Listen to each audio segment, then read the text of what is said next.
Bonjour YouTube, je suis Sébastien et on attaque aujourd'hui la troisième partie de cette vidéo sur le nouvel établi avec la dernière opération qui consiste à fixer des renforts au pied en bas de ceux-ci afin de les maintenir parfaitement écartés. Comme vous pouvez le voir là, ça a légèrement réécarté les pieds.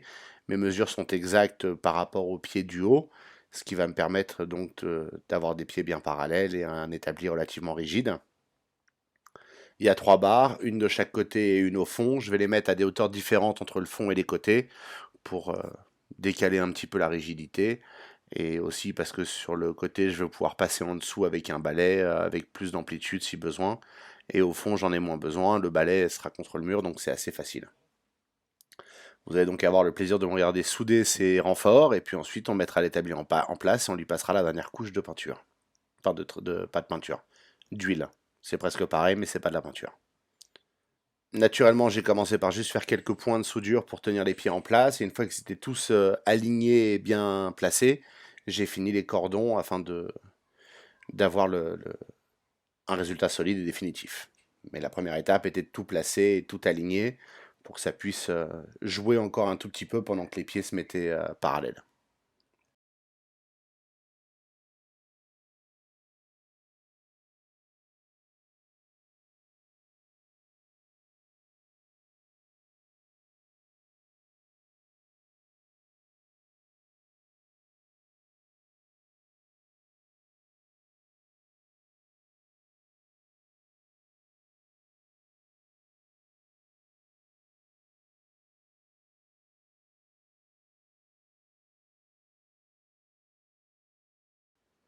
Maintenant, pour déplacer un établi qui fait plus de 80 kg, ma solution, aussi simple soit-elle, a été de me fabriquer un skateboard.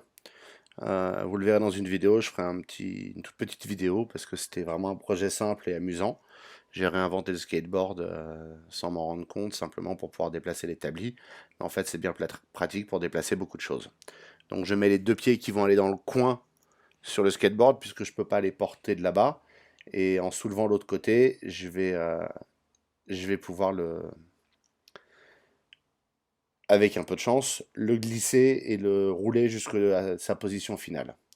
Évidemment, c'est encore un peu Tetris dans l'atelier, donc il va falloir que je déplace la planche à la fin, enfin bref, vous aurez l'occasion d'en profiter. Évidemment, comme je suis brillant, c'est à ce moment que j'ai réalisé que je ne pourrais pas traiter les bords de l'établi côté mur et le fond du plan de travail correctement. Donc, petite pause, on va huiler le plan de travail sur les bords inaccessibles et sur le dessus.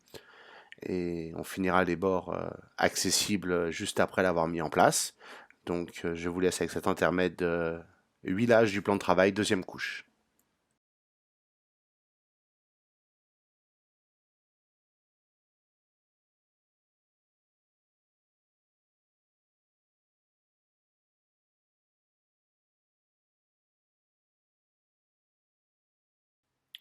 Et on enchaîne avec la mise en place finale grâce au super skateboard.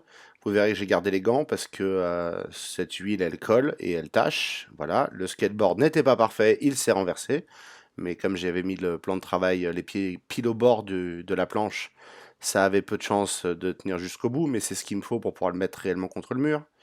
Donc maintenant, il va falloir remettre le skateboard en place. Donc méthode simple, on soulève et on remet le skateboard. C'est magnifique. Et c'est pas la meilleure solution, mais c'est la seule que j'ai en tête quand on est seul pour déplacer un tel meuble.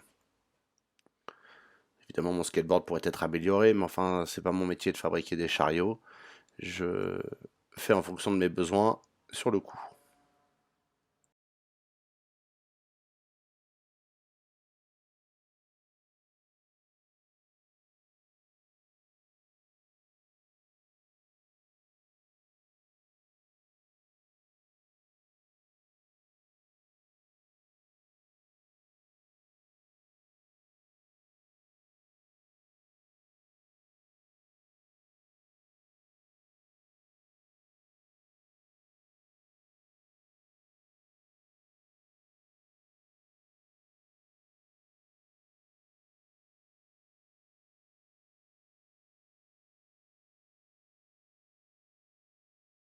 Maintenant que l'établi est à nouveau sur roulette, il va falloir que je déplace les planches qui sont au fond, puisqu'elles gênent, évidemment.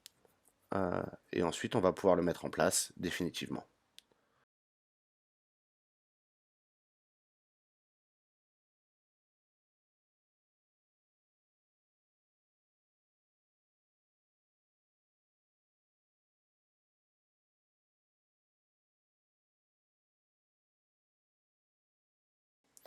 Et voilà le moment tant attendu, surtout par moi, mais bon, ça compte aussi. Mon établi est enfin à sa place. J'ai plus qu'à visser le plateau au cadre, ça va être assez simple, mais je peux maintenant me targuer d'avoir un établi pratique à utiliser, et solide et rigide. Fini la planche de mélaminé sur tréteau, ce qui était une solution simple et rapide quand j'en ai eu besoin, quand j'ai commencé à aménager l'atelier, mais ce qui n'était clairement pas une solution durable, ni une solution très, très pratique ni confortable, parce que la planche n'a pas du tout la rigidité qu'il faut en établi.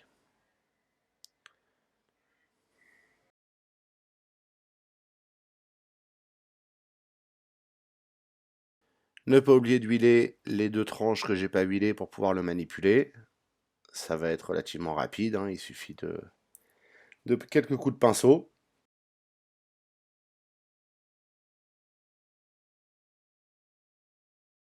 Pour la dernière étape, c'est très simple. Maintenant que c'est en place, je préperce l'établi sur quelques centimètres en utilisant les trous du cadre, et puis ensuite je mets une vis et je la visse. Rien de vraiment palpitant, mais c'est important que le plan de travail ne puisse pas bouger. Ce serait vraiment pas drôle de le prendre sur les pieds. Et pour le résultat final, après avoir séché, vous pouvez voir le résultat. Alors on voit les traces de pinceau. J'imagine que ça s'estompera avec le temps. Et si ça s'estompe pas, il est assez facile de passer un coup de papier de verre relativement fin pour les faire disparaître ou en tout cas les rendre quasiment invisibles. Voilà une belle surface de travail, 2,50 m, enfin 2,40 m par 80 cm, le tout à 1 mètre du sol pour le rendre pratique à utiliser. Au toucher, le résultat reste mat, un peu rugueux, aspect naturel et non pas verni, ce qui était ce que je voulais. Je voulais pas d'un plan de travail verni parce que ça glisse trop et que je trouve pas le toucher agréable. Donc on verra comment ça vit. Merci d'avoir suivi cette vidéo. Si elle vous a été utile, vous a intéressé, n'oubliez pas de la liker. Vous pouvez vous abonner pour voir ce que je ferai avec cet établi à l'avenir. Si vous avez des questions, évidemment, dans les commentaires.